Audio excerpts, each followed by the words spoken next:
Bakit kilala mo ba talaga si Satanas? Leche kayong mga pare, pastor, etc.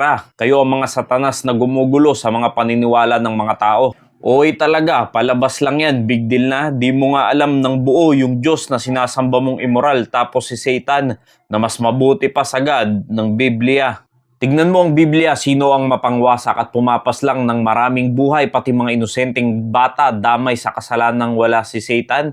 Si Satan ba gumawa gaya ng Noah? Si Satan ba may gawa ng mga sakuna, sakit at delubyo? Kung si Satan ang may gawa, bakit di siya kayang pigilan ng Diyos? Ang hina naman niya at walang kwenta pag ganun. Ito yung naging reaksyon ng iba sa pinost natin kahapon na video na Dear Satan na palabas. At hindi lang yan, napakadami pang mga ganyang klaseng comment.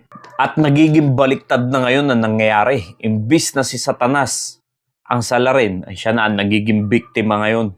Nakita nyo na kung paano kumilos ang dyablo, kung paano nilang linlangin ang mga isip ng mga taong ito. Yan ang hirap sa ibang Pinoy. Sa sobrang daming pinaniniwalaan ay nagugulo na ang isipan. At alam mo, dahil dyan sa mga maling paniniwala na yan, marami nang napahamak dyan, marami nang namatay dyan, marami nang nasirang buhay dyan. Lalo na dito sa ating bansa, napakaraming paniniwala, napakaraming sinasamba. Iba-ibang grupo, kanya-kanya ng tinatayuan, kanya-kanya ng paniniwala. Kaya lagi ko ring inuulit na hindi relihiyon ang makakapagligtas sa inyo, kundi ang Panginoong Jesucristo lang mismo. At hindi yan kung ano-anong paniniwala nyo.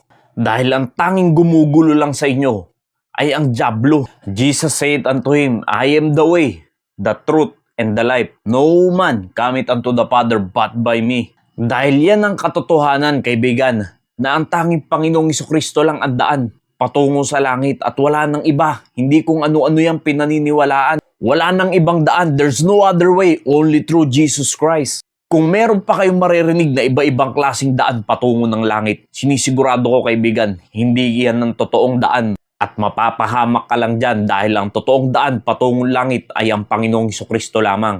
At kung ikaw ay naguguluhan sa dami ng paniniwala dito sa bansang Pilipinas, at sa daming grupo, ang daming simbahan, iba-iba ang paniniwala.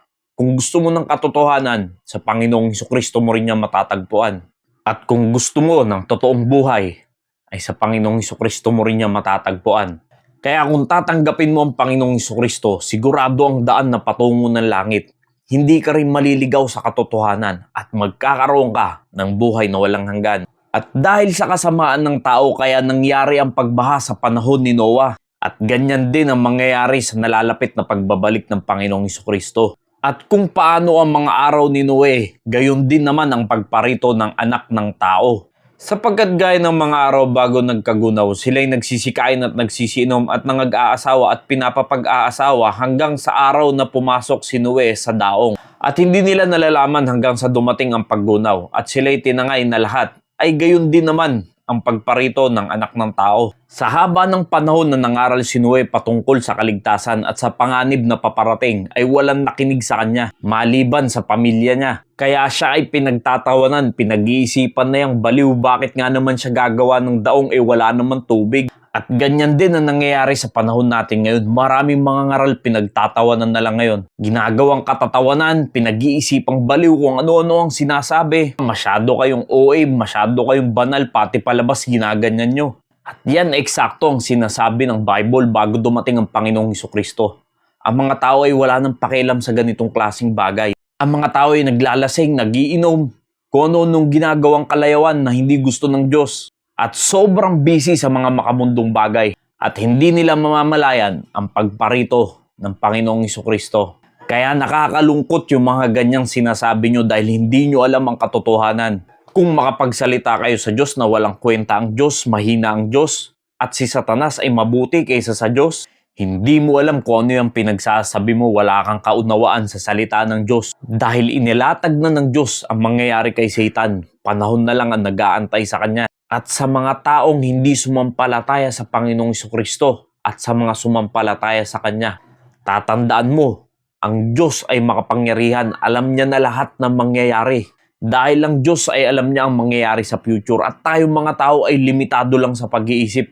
At ang Diyos ay walang limit sa pag-iisip yan. At isang araw, ihiwalay ng Diyos ang mga hindi sumampalataya sa sumampalataya sa Kanya. Huwag nawa mangyari na ikaw ay masama doon. Dahil isang araw, yang Satan na pinagtatanggol nyo na sinasabi nyong mabait, kung kayo ay hindi sasampalataya sa Panginoong Hesukristo, isang araw makakasama nyo siya sa dagat-dagatang apoy.